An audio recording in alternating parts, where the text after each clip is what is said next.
Everyone welcome to my YouTube channel Educo classes. My name is Manish और आप देख रहे हैं एडुको क्लासेस को। दोस्तों 2022 की ये पहला वीडियो है मेरा और आप सभी को सुबह की पहली किरण से शुरू होने वाले नए साल 2022 में सुख शांति शक्ति संपत्ति स्वरूप शालीनता संयम सादगी सफलता समृद्धि साधना संस्कार यश और बहुत अच्छा स्वास्थ्य दे। इन्हीं शुभकामनाओं के साथ आप और आपके परिवार को मेरे तरफ से नए साल की 2022 को हैप्पी न्यू ईयर और हार्दिक शुभकामनाएं के साथ इस वीडियो को स्टार्ट करते हैं। दोस्तों आप इस साल पूरी सफलताओं के साथ आपकी झोली भरे और आप हैप्पी रहें, खुश रहें, स्वस्थ रहें। इसी शुभकामनाएं के साथ आप मेरे चैनल को देखते रहें और अपनी जो लक्ष्य है उसको प्राप्ति करें। दोस्तों यही सी शुभकामनाएं के साथ आज मैं इस वीडियो के साथ आपको विश करता हूं और ये सेशन आपको काफी ज्यादा हेल्पफुल होने वाली है, क्योंकि ये जो सेशन है, ये जो वीडियो है, आपके पेपर फर्स्ट और पेपर सेकंड में जो ईवीएस होती है बार बार रिपीट किया जा रहा है। बार बार हर एक शिफ्ट में इस टाइप के क्वेश्चंस रिपीट हो रहे हैं दोस्तों। इसलिए इस वीडियो को आप अंत तक देखें ताकि उन सारे क्वेश्चन नेक्स्ट एग्जाम जो अपकमिंग एग्जाम्स है कहीं ना कहीं ये क्वेश्चन फिर ना आ जाए। इसलिए इस क्वेश्चन को देखना बहुत जरूरी है दोस्तों। आप इस क्वेश्चन को देखें एग्जाम से पहले, आपके लिए काफी हेल्पफुल हो। आज जो बच्चे आज एग्जाम दे रहे हैं उनके लिए मैं शुभकामनाएं देता हूं कि वो अच्छे से एग्जाम पास आउट करे, अच्छा नंबर स्कोर करे। और नेक्स्ट जो अपकमिंग एग्जाम है उस लिसनर उस व्यूअर को मैं शुभकामनाएं देता हूं कि उनका एग्जाम अच्छा जाए। दोस्तों वीडियो को स्टार्ट करते हैं। आप अगर ये वीडियो देख लेते हैं तो आपका 60 में से 60 पक्का हो जाएगा। दोस्तों ये जो सीरीज चल रहा है, जो क्वेश्चंस आ रहे हैं उस टाइप से मैं सीरीज जो बता रहा हूं, ये सीरीज का थर्ड पार्ट है दोस्तों। इससे पहले मैं 2 पार्ट बना, ये मोर देन 100 क्वेश्चंस का टारगेट लेके चल रहा हूं ताकि आपके एग्जाम्स में काफी ज्यादा हेल्पफुल हो जाए। दोस्तों चलिए इस वीडियो को स्टार्ट करते हैं, ठीक है। Happy new year again. Okay चलो दोस्तों, पहला क्वेश्चन इस साल का ये रहा स्क्रीन पर। एक डैश कक्षा में शिक्षक अपने शिक्षण को अनुकूलित करते हैं और अलग अलग छात्रों की आवश्यकता पूरा करने के लिए अलग अलग मूल्यांकन करते हैं। यह क्या दर्शाता है दोस्तों?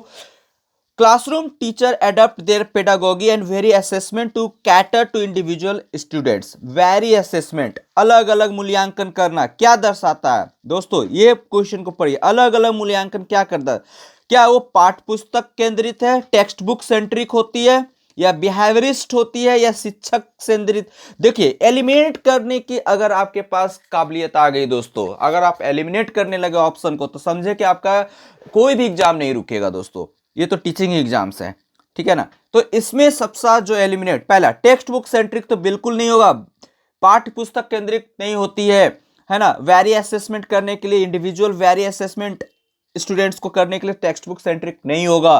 बिहेवियरिस्ट थ्योरी व्यवहारवादी नहीं होगा। टीचर सेंट्रिक तो बिल्कुल नहीं होगा। प्रोग्रेसिव, तो एक क्या बच गया ऑप्शन? प्रोग्रेसिव। तो progressive is right answer. Next question पर चलते हैं दोस्तों, देखते हैं। दोस्तों ये क्वेश्चन हर एक शिफ्ट में पूछी जा रही है। ये क्वेश्चन आपका रहा स्क्रीन पर। निम्नलिखित में से कौन सी कई बुद्धिमानियों में हार्वर्ड गार्डनर के सिद्धांत के अनुसार सही प्रकार के बुद्धि और अंतिम अवस्था प्रदर्शन संभावनाओं का सही मिलान है? क्या होगा दोस्तों आप बताइए। हार्वर्ड गार्डनर का थ्योरी जो मल्टीपल इंटेलिजेंसी से रिलेटेड है वो क्या होगा? हार्वर्ड गार्डनर ने कितने थ्योरी दे रखे हैं? उन्होंने 8 थ्योरी की बात करते हैं। 8 थ्योरी जो है इंटेलिजेंसी से रिलेटेड उन्होंने दे रखा है हार्वर्ड गार्डनर। उन्होंने ये सारे 8 इंटेलिजेंसी थ्योरी अपने बुक फ्रेम्स ऑफ माइंड में, फ्रेम्स ऑफ माइंड, जी हाँ दोस्तों, इसको नोट डाउन कर लेंगे, शायद नेक्स्ट एग्जाम में ये पूछ भी सकता है। फ्रेम्स ऑफ माइंड, ठीक है। फ्रेम्स ऑफ माइंड में हार्वर्ड गार्डनर ने 8 थ्योरी के बारे में बात किया है। उन्होंने पहला जो बात किया है कि टाइप्स, उसी 8 में से types of intelligence, end state, performance, possibility, बुद्धिमत्ता के प्रकार, अंतिम अवस्था का प्रदर्शन संभावनाएं हैं। क्या हो सकता है? तो उस 8 में से उनका मानना था, उन 8 में थ्योरी में से इसमें से जो है एक आपका क्या है? सही मिलान है, ठीक है। तो देखिए लिंग्विस्टिक इंटेलिजेंसी जो है, राइटर्स है लिंग्विस्टिक इंटेलिजेंसी। तो लिंग्विस्टिक इंटेलिजेंसी किससे है दोस्तों? राइटर्स से है, यहाँ पे स्कल्पचर्स नहीं होगा, राइटर्स हो जाएगा दोस्तों। यहाँ लिंग्विस्टिक यानी जो भाषावाद होते हैं, जो लिंग्विस्टिक होते हैं वो राइटर्स के साथ होगा, पोएट्स के साथ होगा, राइटर्स होगा, पोएट्स हो जाएंगे, है ना, इस तरीके से नॉवेलिस्ट हो जाएंगे, है ना दोस्तों। उसके बाद यहाँ पर बात हो रही है कि इंटेलिजेंसी जो है दोस्तों वो किससे इफेक्टेड होते हैं, बायोलॉजिकल और कल्चरल एस्पेक्ट से। इंटेलिजेंसी जो है बायोलॉजिकल और कल्चरल एस्पेक्ट से क्या होता है, आपका अफेक्ट होता है दोस्तों, ठीक है ना। उसके बाद बात करते हैं intrapersonal intelligence, the capacity understand oneself and appreciate one feeling and fear. दोस्तों यहाँ पर जो आंसर होगा वो बी होगा, क्योंकि उनकी 8 थ्योरी में से एक जो है बॉडली काइनेस्टिक थ्योरी जो है एथलीट से, यानी बॉडी की जो मूवमेंट है वो एथलीट का अफेक्ट करता है, एथलीट को अफेक्ट करता है। अगर बॉडी आपकी फिट नहीं रहेगी, आपकी मसल्स सही नहीं रहेंगे तो आप अच्छे खेल नहीं पाओगे, है ना। स्थानिक चिकित्सक से नहीं होगा दोस्तों, स्पाइटियल थेरेपिस्ट से नहीं होगा, ठीक है ना। इंट्रापर्सनल विक्रेता से बिल्कुल नहीं होगा। इंटरपर्सनल जो है इंटेलिजेंसी, ये सारी चीजें से। स्पाइटियल इंटेलिजेंसी किससे है, आर्टिस्ट। स्पाइटियल इंटेलिजेंसी जो होता है दोस्तों ये आर्टिस्ट होते हैं, आर्टिस्ट लोग यूज करते हैं, है ना। जैसे कि आर्टिस्ट हो गया, डिजाइनर हो गया, है ना ये। और इंट्रापर्सनल जो है दोस्तों, इंट्रापर्सनल जो है आप किससे रिलेटेड है, ये आपका relation one's feeling and fear, feeling and fear, feeling महसूस जब आप करते हो या डर लगता है तब इस तरीके से इंट्रापर्सनल डिपेंडेंट होता है। फिर से सुनो, लिंग्विस्टिक किससे हुआ, राइटर और पोएट अगर रहेगा। बॉडी काइनेस्टिक किससे हुआ, एथलीट से। स्पार्टियल किससे है दोस्तों, आर्टिस्ट या फिर आपका जो आर्टिस्ट या फिर कह सकते हैं डिजाइनर वगैरह हो गए। इंट्रापर्सनल किससे है दोस्तों, तो इंट्रापर्सनल आपका किससे है बताइए जल्दी फटा। इंट्रापर्सनल आपका हो जाएगा intelligence oneself and appreciate one feeling and fear, किसी के अप्रिशिएट करते हैं, किसी की भावनाओं को अप्रिशिएट करते हैं, उससे रिलेटेड है दोस्तों। नेक्स्ट क्वेश्चन पर चलते हैं। मैं आपको जैसे बता रहा हूं दोस्तों, अगर आप इस वीडियो को अंत तक देख लिए तो आपका ईवीएस में 100% गारंटी दे रहा हूं कि आपको 60 में से 60 कोई नहीं रोकेगा दोस्तों, ठीक है ना। तो आप इस मेरे साथ बने रहे, कंटिन्यू बने रहे, कंसिस्टेंसी के साथ बने रहे दोस्तों। और वीडियो पसंद आ रहा हो तो प्लीज इसको लाइक कर दे और दोस्तों के साथ ज्यादा से ज्यादा शेयर कर दे दोस्तों, क्योंकि आपकी जो शेयरिंग होता है ना वो मुझे इंटेंसिव मोटिवेट करता है दोस्तों, मुझे आंतरिक मोटिवेट करता है। और आपकी लाइक और शेयर से मुझे ज्यादा खुशी मिलती है, इससे बड़ी खुशी क्या हो सकती है मेरे लिए, है ना। तो आप क्या करें, इसको शेयर कर दे दोस्तों, क्योंकि शेयरिंग इज केयरिंग होता है दोस्तों। नेक्स्ट वीडियो आपके सामने रहा स्क्रीन पर दोस्तों, इसमें बात करेंगे बाल अवस्था के दौरान विकास क्या होता है, during the period of childhood development. इसका आंसर कीजिए। आपके सामने 4 ऑप्शन है दोस्तों कि consist only of quantitative changes. दोस्तों अगर एलिमिनेट करना, बार बार मैं आपको क्वेश्चंस में कहता हूं कि एलिमिनेट करना आप सीख गए तो समझो कि आपका बेड़ा पार। तो यहां ओनली जैसे शब्द अगर आ गया तो आंसर तो बिल्कुल नहीं होने वाला है, ठीक है। कंसिस्ट ओनली क्वांटिटेटिव चेंजेस, नहीं क्वांटिटेटिव चेंजेस नहीं होता, क्वालिटेटिव चेंजेस भी होता है दोस्तों। यहां पर विकास बोल रहा है, ठीक है ना। तो डेवलपमेंट बोल रहा है दोस्तों, तो इसमें क्या होता है एक मिनट, हाँ जी। तो मैं बता रहा था कि डेवलपमेंट, तो डेवलपमेंट में क्वांटिटेटिव और क्वालिटेटिव दोनों चेंजेस होते हैं दोस्तों, है ना। इज डिसऑर्डरली एंड डिसजॉइंटेड, बिल्कुल नहीं। जो डेवलपमेंट होता है दोस्तों वो एक दूसरे से डिसऑर्डरली नहीं होता, ऑर्डर में चलता है। एक ज्वाइंट होता है ना, एक से दूसरे से कनेक्टेड होते हैं दोस्तों, ठीक है। दूसरा is slow and cannot be measure, नहीं आप स्लो नहीं होता है दोस्तों, मतलब आप क्या कर सकते हैं कि cannot be measure, development को मेजर तो नहीं कर सकते लेकिन विजुलाइज कर सकते हैं दोस्तों, लेकिन स्लो और फास्ट की यहाँ पर बात ही नहीं हो रही है। तो ये दोनों ऑप्शन गलत है दोस्तों। Multi layered and complex, development जो होता है दोस्तों मल्टी लेयर्ड और कॉम्प्लेक्स होता है। ये ऑप्शन में पूछिएगा दोस्तों, कॉम्प्लेक्स और मल्टी लेयर करके 2 ब्लैंक्स भी देकर आपको पूछ सकता है एग्जाम्स में, तो इसको ध्यान रखेंगे। डेवलपमेंट जो होता है एक मल्टी लेयर्ड होता है, कॉम्प्लेक्स डायमेंशन होता है, क्वांटिटिव और क्वालिटिव चेंजेस होते हैं, ये सारी चीजें हैं दोस्तों। नेक्स्ट क्वेश्चन पे आते हैं दोस्तों। लॉरेंस कोहेलबर्ग से दोस्तों बहुतों बार क्वेश्चंस रिपीट हो रही है ना, जो मोरल डेवलपमेंट से रिलेटेड है दोस्तों। लॉरेंस कोहेलबर्ग जो है मोरल डेवलपमेंट से रिलेटेड है। उन्होंने हिंज का जो डिफिनेशन एग्जाम्पल देके, जो हिंज का उन्होंने क्या 3 लेवल में बताया दोस्तों, है ना। Level first, level second and level third. अब ये 3 का 2 स्टेजेस होते हैं दोस्तों, है ना, दो दो स्टेजेस होते हैं, यानी स्टेजेस 6 हो गए दोस्तों। डायरेक्ट क्वेश्चन यहाँ से भी पूछा जाता है। लेवल कितने हो गए दोस्तों? 3 लेवल हो गए। तो इसमें उसी से रिलेटेड ये क्वेश्चन, हर एक शिफ्ट में लॉरेंस कोहेलबर्ग से आ जा रहा है, मॉरल डेवलपमेंट से रिलेटेड है। कह रहा है यहाँ पर, at which stage Lawrence Kohlberg theory of moral development do individual believe that actively maintaining the current social system ensure positive human relationship, यहाँ पर positive human relationship and societal order, यानी सकारात्मक मानवीय रिश्ते और सामाजिक व्यवस्था सुनिश्चित होती है ना। तो यहाँ पर देखिए किससे क्या होगा आंसर। ऑप्शन देख पढ़िए। द फर्स्ट ऑप्शन है इंस्ट्रूमेंटल पर्पस ओरिएंटेशन, बिल्कुल नहीं दोस्तों। यहाँ पर according to question the universal ethical principle orientation नहीं होगा दोस्तों। द पनिशमेंट ऑन ओबीडियंस, ये तो फर्स्ट में है। The social order maintaining orientation, जी हाँ दोस्तों, ये आपका सोशल ऑर्डर मेंटेनिंग ओरिएंटेशन जो है ये आपका आंसर हो जाएगा, है ना।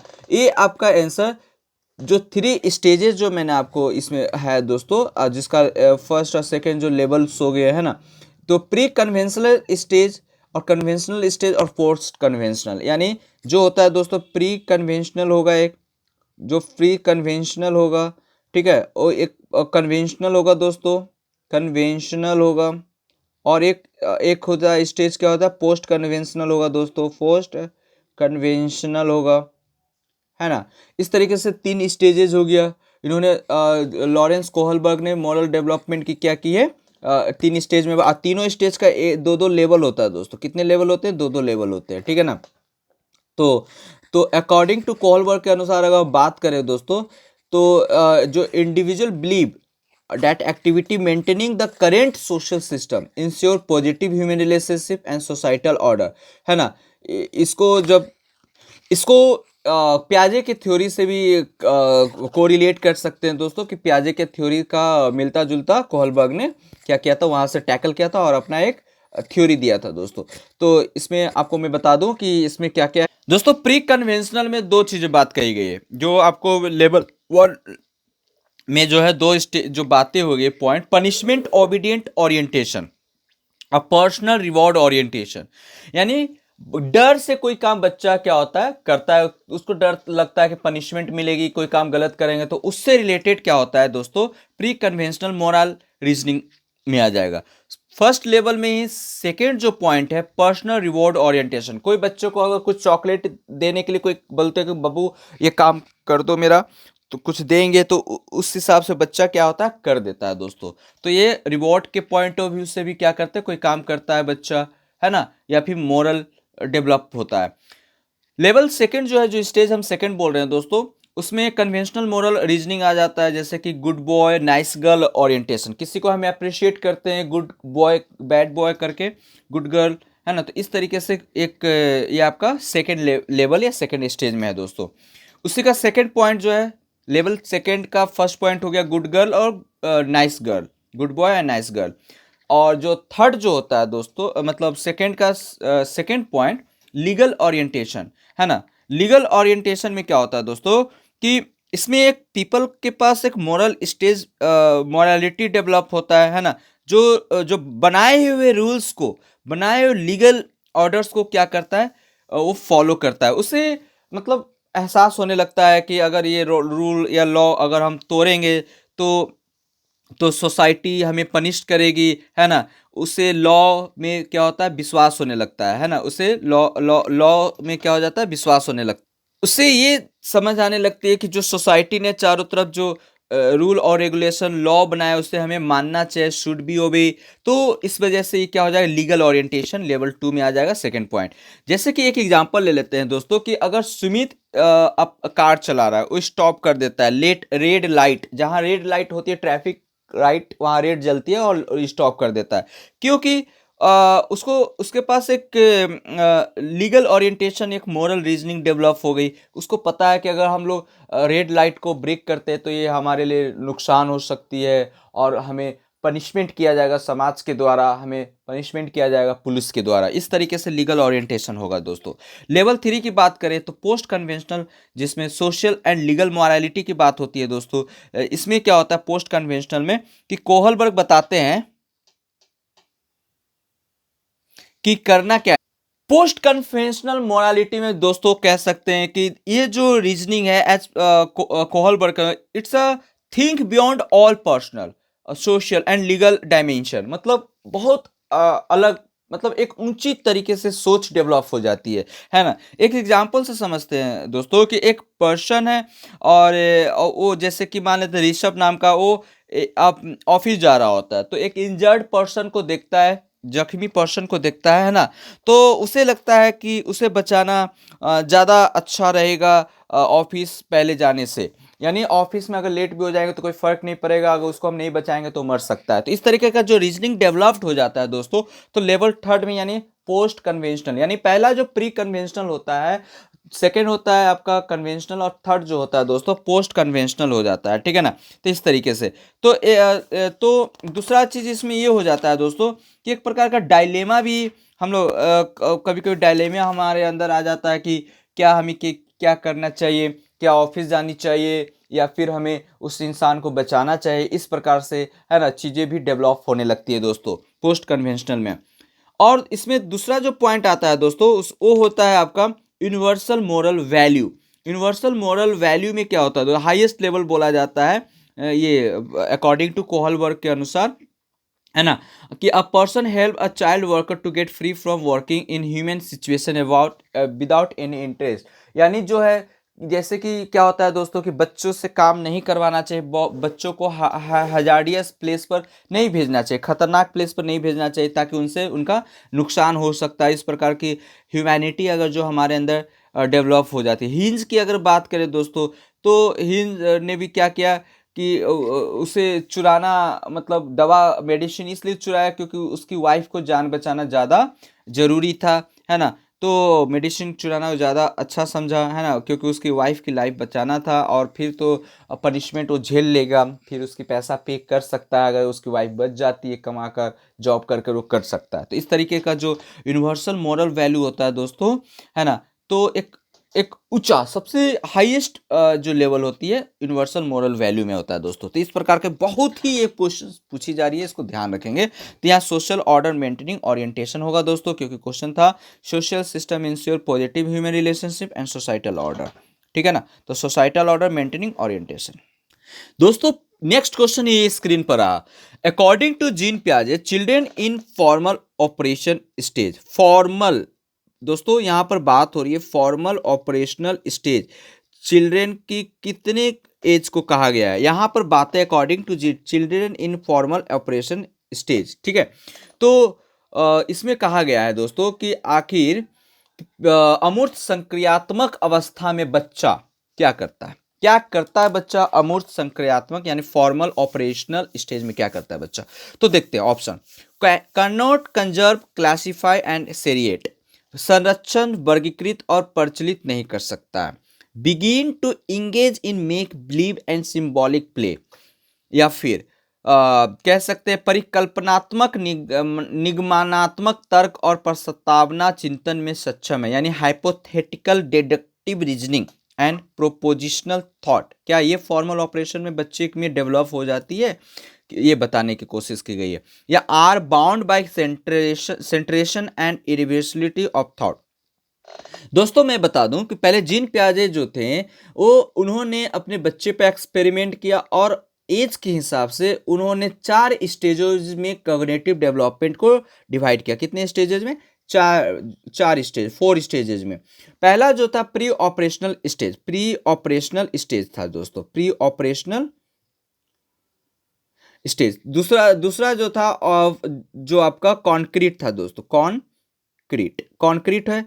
तीसरा जो तीसरा जो आपका प्री ऑपरेशनल, सॉरी एक चीज ध्यान हो गया, पहला जो आपका दोस्तों सेंसरी है, सेंसरी मोटर है दोस्तों, है ना। Third second pre operational, third concrete, और आपका फोर्थ जो होता है फॉर्मल स्टेज होता है दोस्तों, ठीक है। तो इस तरीके से sensory motor, pre operational, concrete और फॉर्मल। तो दोस्तों यहाँ पर जो फॉर्मल स्टेज की बात हो रही है, यहाँ सेंसरी मोटर दो से कितना होता है दोस्तों, 2 से आपका 6, है ना, 2 से 6 हो गया, 2 से 6 होता है, जीरो से दो होता है दोस्तों, जीरो से दो होता है सेंसरी मोटर होता है दोस्तों, है ना। दो से आपका छः प्री ऑपरेशनल होता है, कहीं कहीं सात भी बात कही गई है, ठीक है ना। कॉन्क्रीट में आपका 7 to 11 तक रखा गया है दोस्तों, और 11 से लेकर आपका जो आप 15 या फिर 19 तक बोल सकते हैं, ये आपका फॉर्मल स्टेज है। फिर से हम रिपीट कर देते हैं, सेंसरी मोटर आपका 0 से 2 ईयर्स, प्री ऑपरेशनल 2 से 6 years, concrete 7 to 11 years, formal 11 से 19 ईयर्स दोस्तों। तो फॉर्मल स्टेज में क्या होता है दोस्तों, बच्चे की जो कह सकते हैं कि जो सोचने की शक्ति, वो हाइपोथेटिकल एक मतलब कल्पनाशील वाले थॉट डेवलप हो जाता है, हाइपोथेट डिडक्टिव रीजनिंग डेवलप हो जाता है, मतलब एक मन में वो कुछ सोचने लगता है, आपसे कुछ और भी बात कर रहा है, अंदर एक और लैंग्वेज उसके अंदर चल रहा है। इस तरीके से जो दोस्त होते हैं, हाइपोथेटिकल डिडक्टिव रीजनिंग होता है दोस्तों, ठीक है ना। यानी option C is right answer, ठीक है ना। आपको मैं बता दूं कि जो ये इरिवर्सिबिलिटी होता है, इरिवर्सिबिलिटी प्री ऑपरेशनल में होता है, जो वन वे होता है दोस्तों, बच्चा एक ही वे से सोचता है। यानी 2 से 6 ईयर्स वाले बच्चे जो होता है, वो 2+3 अगर 5 कर रहे हैं तो 3+2 5 नहीं कर सकते हैं दोस्तों, ठीक है ना। तो इसीलिए वन वे हो जाता है। तो ये जो आपका होता है आपका प्री ऑपरेशनल स्टेजेज होता है। देख सेंट्रेशन की भावना आ जाती है। मान लेते हैं एक एग्जाम में भी आया था दोस्तों, कि अगर ये प्याला है, प्याला में पानी डाला गया है ना, इसी प्याले को परखनली में अगर रख दिया जाता है, तो ये लंबा होने की वजह से पानी तो ज़्यादा दिखेगा, तो बच्चों को लगता है कि इसमें पानी ज़्यादा है। तो क्योंकि इसलिए लगता है क्योंकि बच्चे में अभी रिवर्सबली चेंज नहीं हुआ है, इसलिए सेंट्रेशन, यानी सेंट्रेशन है, अभी भी वो ऑनवेज सोच रहा है ना। तो इसलिए इसका जो आपका प्री ऑपरेशनल स्टेज में 6 to 7 ईयर्स में आ जाएगा दोस्तों, है ना, 6 to 7 ईयर्स। लेकिन जो ये यहाँ पर दोस्तों आपका कैपेबल जो होता है बच्चा, प्री कैपेबल्स कह सकते हैं, हाइपोथेटिकल डिडक्टिव रीजनिंग, इसमें बच्चे अच्छे से सोचने लगते हैं, पीयर्स के प्रति फीलिंग, इमोशनल स्टेबिलिटी आ जाती है, इंट्रैक्शन होने लगता है, सेल्फ असेसमेंट करने लगते हैं बच्चे, इन सारी चीज़ें डेवलप हो जाता है आपका फॉर्मल ऑपरेशन स्टेज। चलिए नेक्स्ट क्वेश्चन पर चलते हैं दोस्तों। आप मेरे चैनल के साथ बने रहे, आपको बहुत बेनिफिट होगा दोस्तों, ठीक है। नेक्स्ट क्वेश्चन स्क्रीन पर ये रहा, which of the following is major hallmark of the period of middle childhood. Middle, वो कौन से हॉलमार्क है जो मिडिल चाइल्डहुड के लिए जाना जाता है दोस्तों, ये कह रहा है क्वेश्चन कि निम्नलिखित में कौन सा मध्य बाल्यावस्था की अवधि को एक प्रमुख संकेत माना जाता है। ऑप्शन देखेंगे, क्या rapid development of motor skills and overall physical growth, development of, second option है development of scientific reasoning and ability to think abstractly, option C emergence of make believe play, या development of logical thought that is concrete in nature, है ना। Option बताएंगे, एक answer करेंगे आप लोग, आपके पास टाइम ये रहा है ना। तो इसका मैं बता दूं आपको कि इसका आंसर होगा दोस्तों डी नंबर, ऑप्शन डी होगा। कैसे होगा इसको डिस्कस करते हैं, है ना। जो डेवलपमेंट क्या हो सकता है, डेवलपमेंट या तो फिजिकली हो, कॉग्निटिव हो, इमोशनल हो, सोशल हो, सारे डेवलपमेंट कब से होने लगते हैं स्टेजेस, इन्फेंसी स्टेज से स्टार्ट हो जाता है यानी बर्थ सॉरी इन्फेंसी स्टेज जो बोला गया है, इन्फेंसी स्टेज जो ये क्वेश्चन पूछा हुआ है दोस्तों कि किस स्टेज को इन्फेंसी स्टेज, और कहाँ से ये इमोशनल, कॉग्निटिव, सोशल स्टार्ट हो जाती है डेवलपमेंट। तो 0 से लेकर 2 ईयर्स को इन्फेंसी भी बोला गया है दोस्तों, इसको सेंसरी मोटर अकॉर्डिंग टू पियाजे, ठीक है ना। और अर्ली चाइल्डहुड की अगर हम बात कर ले, तो अर्ली चाइल्डहुड जो होता है दोस्तों, ये आपका 2 से लेकर 6 ईयर को अर्ली चाइल्डहुड बोला जाता है। उसके बाद आता है लेटर चाइल्डहुड जो होता है दोस्तों, ये आपका 6 से लेकर कितने तक आता है, लेटर चाइल्डहुड 12 तक आता है, ठीक है ना। 6 से लेकर 12 तक दोस्तों ये आपका लेटर चाइल्डहुड होता है। फिर उसके बाद आ गया आपका एडोलेसेंस की अगर हम बात करें दोस्तों, तो एडोलेसेंस जो होता है वो आपका 12 से लेके 18 तक आता है, 12 से लेके 18 तक। और कह सकते हैं कि जो जो एज होता है 8 से 10 के बीच का जो एज होता है दोस्तों, या उसके बाद की एज होता है, इसको मिडिल चाइल्डहुड स्टेज भी कहते हैं दोस्तों। यानी इसको मिडिल मिडिल चाइल्डहुड स्टेज कहते हैं किसको? 8 से 10 के बाद वाले बच्चे की एज को मिडिल चाइल्ड यानी 11 वाले बच्चे को मिडिल चाइल्डहुड भी कह सकते हैं, ठीक है ना। तो the child develop and master complex motor skill eight this stage. इसमें क्या होता है दोस्तों कि चाइल्ड की जो मोटर स्किल्स होता है वो थोड़ा सा मैच्योर्ड हो जाता है, कॉम्प्लेक्स हो जाती है, अच्छी से डेवलप्ड हो जाती है ना। तो development of self esteem based on one's perceive ability at this stage, the child becomes more logical and rational. अभी मैंने इसके पहले एक क्वेश्चन था कि हाइपोथेटिकल टाइप के रीजनिंग बच्चे इस स्टेज में करने लगते हैं। किस स्टेज में? मिडिल चाइल्डहुड में, जो कितने होते हैं 11 से स्टार्ट हो जाता है, जिसको हम फॉर्मल ऑपरेशनल भी बोलते हैं, फॉर्मल कॉन्क्रीट भी बोलते हैं अकॉर्डिंग टू पियाजे, ठीक है ना। तो यहाँ एक जो operational thinking, concrete operational thinking जो होता है दोस्तों मिडिल चाइल्डहुड में, किसके प्लेस पर रिप्लेस कर जाता है? ये आपका इगोसेंट्रिक जो होता है 7 से लेके 11 के बीच में, यानी 7 से लेके 11 के बीच में, जिसको पियाजे के अनुसार कॉन्क्रीट बोला गया दोस्तों, कॉन्क्रीट बोला गया। और यहाँ पर अगर देखें तो इसमें लेटर चाइल्डहुड बोला गया दोस्तों, है ना। तो इसमें कॉन्क्रीट के जगह पर, जैसे कि आपका इगोसेंट्रिक के जगह पर कौन सा आपका कॉन्क्रीट ऑपरेशनल थिंकिंग रिप्लेस कर जाता है ना। Acquire ability understand other perspective, दूसरे के पर्सपेक्टिव को समझने लगता है, हाइपोथेटिकल कल्पनाशील थॉट सोचने लगते हैं इस प्रकार से। तो डेवलप ऑफ लॉजिक थॉट जो होता है दोस्तों, ये आपका मिडिल चाइल्डहुड में यानी प्री फॉर्मल ऑपरेशनल में क्या होता है? डेवलप होता है, जिसका एज आपका 11 साल से स्टार्ट होती है दोस्तों।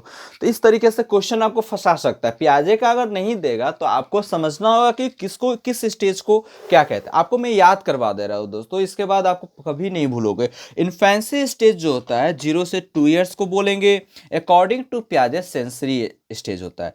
अर्ली चाइल्डहुड दोस्तों 2 से 6 ईयर्स इसको होते हैं, अकॉर्डिंग टू पियाजे प्री ऑपरेशनल बोलते हैं, ठीक है ना।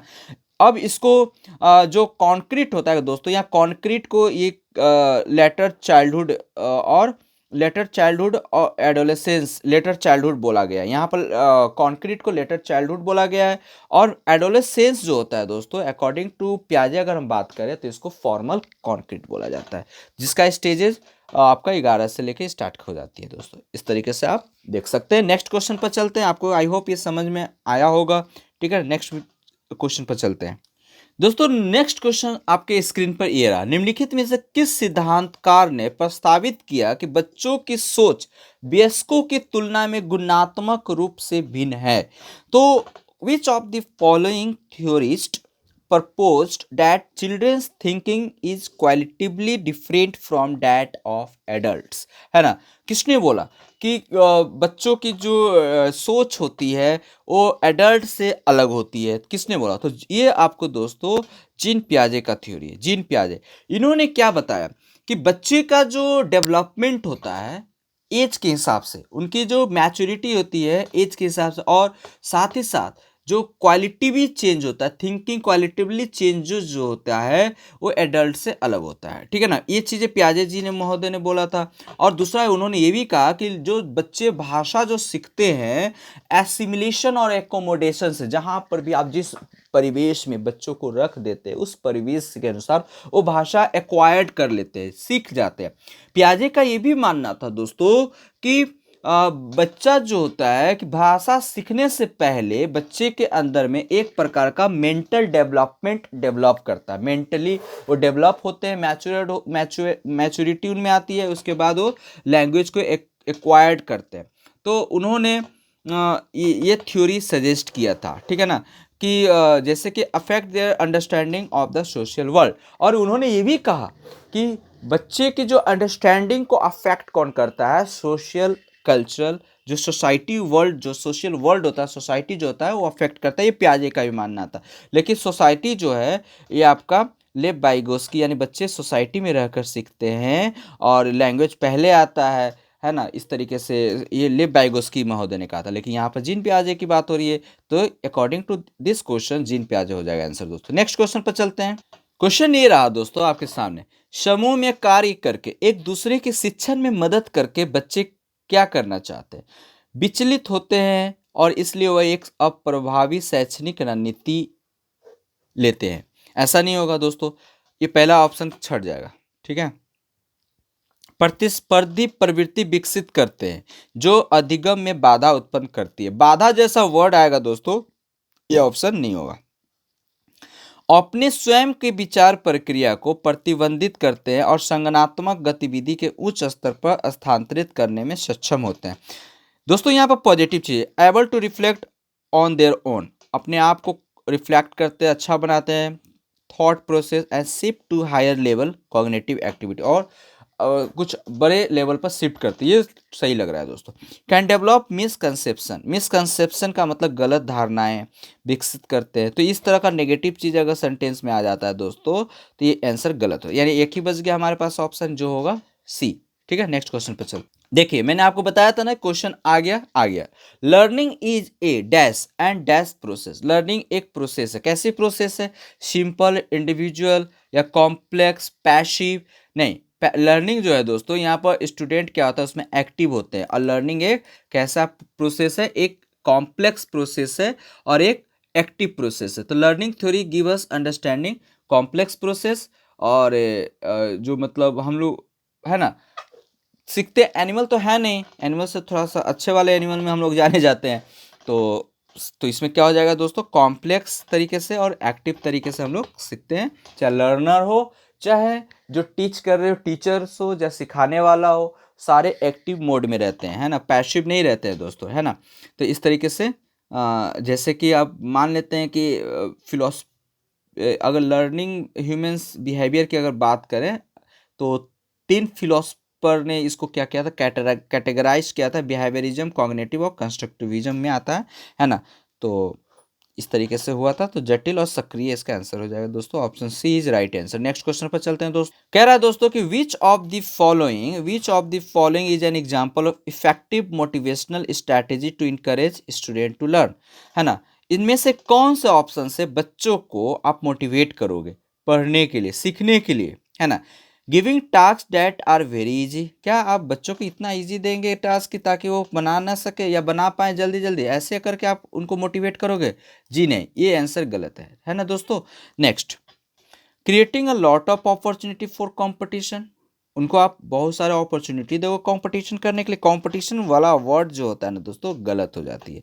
Providing scaffolding specially when student learn a new skill, अगर मचान मतलब इसको फोल्डिंग सपोर्ट की बात हो रही है कि बच्चे अगर कुछ नया सीखना चाहते हैं, जब बच्चे नया कुछ सीखते हैं तो उनको सपोर्ट करके आगे बढ़ाना चाहिए, ये मोटिवेशन करेंगे तो बच्चा आगे की ओर बढ़ेगा, यानी सपोर्ट से बच्चा और ज़्यादा सीखेगा, ये अच्छा लग रहा है। Emphasise on completion of work rather than learning, सीखने के बजाय काम पूरा करने पर जोर देना, यानी आप बच्चे को सिखाने के बजाय आप जल्दी जल्दी कंप्लीट काम करो, पूरा कंप्लीट करो, इस पर जोर देते हैं, ये नहीं होगा, है ना। काम पर कभी जोर नहीं देना, यानी आंसर सी हो जाएगा दोस्तों। ये स्कैफ फोल्डिंग जो है दोस्तों बाइगोस्की महोदय के द्वारा दिया गया था, और स्कैफ फोल्डिंग जो है रोल ऑफ मोर नॉलेज, यानी मोर नॉलेज की बात कहती है, मोर नॉलेजेबल अदर की बात करती है। स्कैफ फोल्डिंग में सपोर्ट करके किसी भी लर्नर को आप डेवलप कर सकते हैं ना। स्कैफ फोल्डिंग जो है सपोर्ट प्रोवाइड करता है स्टूडेंट को किसी भी टास्क को पूरा करने में, अगर वो प्रॉब्लम में फंसता है तो आप उसे हिंट्स दे के उसे आप क्या करते सकते हैं, सपोर्ट कर सकते हैं दोस्तों। नेक्स्ट क्वेश्चन पर चलते हैं, यानी ऑप्शन इसका सी हो जाएगा दोस्तों। बहुत ही अच्छी क्वेश्चन है, देखिए, it is important to create learning environment in the classroom rather than dash one. इसमें कह रहा है क्वेश्चन कि कक्षा में डैश के बजाय डैश अधिगम का वातावरण बनाना महत्वपूर्ण है क्या? आप देखिए ऑप्शन क्या हो सकता है। पहला तो ऑप्शन गलत होगा दोस्तों, क्योंकि फेयरफुल आ गया, फेयरफुल भय, कक्षा में भय बनाएंगे आप, भय के बजाय, नहीं बिल्कुल नहीं होगा आंसर। कॉम्पिटिटिव क्या होगा? कॉम्पिटिटिव या फैसिलिटिव, नहीं बिल्कुल नहीं आंसर होगा। प्रतिस्पर्धी और सुविधाजनक, बिल्कुल नहीं। कोलैबोरेटिव, कोलैबोरेट मतलब प्रतिस्पर्धी तो बनाना ही है, कोलैबोरेट करना है, बच्चों को एक दूसरे को कोलैबोरेट करेंगे, और सहयोग और कॉम्पिटिटिव बनाना है, यानी सहयोगात्मक और प्रतिस्पर्धी बनाना है बच्चों को, तो क्लासरूम में। तो इस तरीके से हम इसका आंसर क्या हो जाएगा? सी हो जाएगा। कॉम्पिटिटिव और कोलैबोरेटिव नहीं होगा दोस्तों, है ना। तो पहला यहाँ देखिए ऑप्शन आपको फंसा रखा है, पहले आपका कॉम्पिटिटिव दे दिया, उसके बाद कोलैबोरेटिव दे दिया, और पहला कोलैबोरेटिव फिर उसके बाद कॉम्पिटिटिव। तो यहाँ आपको क्वेश्चन के अनुसार जाना होगा आंसर, कि कक्षा में बच्चों को प्रतिस्पर्धी के बजाय बजाय दे दिया है ना, तो सहयोगात्मक के बजाय तो किसके बजाय, प्रतिस्पर्धी के बजाय सहयोगात्मक अधिगम का वातावरण बनाना। यानी देखिए यहाँ अगर आप प्रतिस्पर्धी कॉम्पिटिटिव के बजाय हम अगर सहयोगात्मक बता रहे, यानी कोलाबरेटिव पर ज़्यादा फोकस किया जा रहा है, इसलिए पहला हो जाएगा। इस तरह से आप यहाँ सुपरलेटिव डिग्री का यूज़ किया गया है, देख सकते हैं। अच्छे से पढ़ेंगे क्वेश्चन तो समझ में आएगा। इसीलिए कभी भी अगर फंसे तो आप जल्दबाजी में आंसर टिक आउट मत करके आना, नहीं तो गलत हो जाएगा। ठीक है, नेक्स्ट क्वेश्चन पर चलते हैं दोस्तों। कोलैबोरेटिव में यही बताया जाता है दोस्तों कि कैसे हम एक साथ मिलकर काम करें, एक दूसरे को सपोर्ट करें, है ना, अपने गोल को अचीव करने में हेल्प करें, है ना। हमें फोकस रहना है नॉलेज को प्राप्त करने में, लर्निंग स्किल को सीखने में, है ना। कॉम्पिटिटिव इन्वायरमेंट में क्या होता है, बच्चे के लर्नर जो होते हैं work against each other in order to succeed from their mates, है ना। और अब क्या करते हैं कि बच्चे ज़्यादा से ज़्यादा अच्छा करने की कोशिश करते हैं, इससे बच्चे और ज़्यादा सीखते हैं। इस तरह से कोलैबोरेटिव होता है दोस्तों। तो this also promote negativity in the classroom environment which hampers the process of learning. कह रहा है कि अगर हम मान लेते हैं कि बच्चे के अंदर में कंपटीशन की भावना अगर ज़्यादा डेवलप करवाएंगे तो उसमें नेगेटिविटी क्या होता है दोस्तों, डेवलप करेगा, जो हानिकारक हो सकता है बच्चों के लिए। नेक्स्ट क्वेश्चन पर चलते हैं दोस्तों। यहाँ क्वेश्चन पढ़िए, क्वेश्चन क्या लिखा हुआ है। क्वेश्चन है कि which of the following is not, यहाँ पर ध्यान देंगे, क्वेश्चन ऐसे फंसा है, नॉट करके है दोस्तों, नॉट है, तो इनमें से कौन से नहीं होंगे। Effective strategy address learner from disadvantage and deprived background, यानी सुविधा वंचित और वंचित पृष्ठभूमि के शिक्षार्थी को संबंधित करने के लिए निम्नलिखित में से कौन सी रणनीति प्रभावी नहीं होगा दोस्तों। तो ऑप्शन धीरे से अच्छा से पढ़ेंगे। Motivate the student to set moderately challenging goals and provide opportunity instructional support, क्या ये होगा आंसर। इसका हिंदी वर्ड देखेंगे, छात्रों को माध्यम से चुनौतीपूर्ण लक्ष्य निर्धारित करने और उचित निर्देशात्मक सहायता प्रदान करने के लिए प्रेरित करेंगे। चुनौतीपूर्ण लक्ष्य निर्धारित करने, ये गलत होगा। सहयोगी समूह को गतिविधियों पर काम करने के लिए, जैसे कहने का मतलब है कि ये सही है दोस्तों, मैं ये कहना चाह रहा हूँ कि ये सही है, लेकिन अकॉर्डिंग टू क्वेश्चन नॉट लगा दिया ना, तो इसीलिए ये आपका नहीं होगा, यानी ये सही है। सहयोगी समूह को गतिविधियों पर काम करें, सहयोगी समूह की बात हो रही है तो ये भी सही है। शिक्षार्थियों से उनकी ज़रूरतों और उनके सामने आने वाली चुनौतियों को समझने के लिए बात करें, बिल्कुल ये सही है। शिक्षार्थियों को स्कूल के बाहर ट्यूशन में दाखिला लेने के लिए कहना ताकि शिक्षक उन पर अधिक ध्यान, ये आपका गलत है दोस्तों, लेकिन अकॉर्डिंग टू क्वेश्चन ये सही होगा, बाकी ये गलत हो जाएगा, है ना। तो इसलिए आंसर डी हो जाएगा इसका आंसर। नेक्स्ट क्वेश्चन पर चलते हैं। नेक्स्ट क्वेश्चन आपके स्क्रीन पर ये रहा, an effective classroom strategy to reduce gender stereotypes. Gender stereotypes को कम करने के लिए आप क्या करेंगे। Broadening development possibility for success is, है ना, समान लिंग क्षमता वाले समूह बनाएंगे, या forming same sex ability grouping, या forming mix sex activity group of promote discussion, या टू इग्नोर कर देंगे। इग्नोर जैसे ही वर्ड आएगा खत्म हो जाएगा। रीइंफोर्स जेंडर रोल्स, बिल्कुल नहीं। तो फॉर्मिंग सेम सेक्स के एबिलिटी को ग्रुप को फोकस करेंगे, फॉर्म करेंगे, ऐसा नहीं, यानी फॉर्म मिक्स्ड सेक्स वाले बच्चों को अलग अलग जेंडर, जैसे कि मान लेते बॉय गर्ल दोनों को मिलाकर ग्रुप बनाएंगे और प्रमोट करेंगे डिस्कशन करने के लिए। इस तरीके से आपका आंसर क्या हो जाएगा दोस्तों, बी हो जाएगा, है ना। तो दोस्तों आज का ये सेशन यहीं पर समाप्त करते हैं। आपको ये वीडियो कैसा लगा आप मुझे कमेंट करके जरूर बताएंगे। नेक्स्ट वीडियो के साथ मिलते हैं, तब तक के लिए अपना ख्याल रखिएगा। Bye bye, tata, have a good day.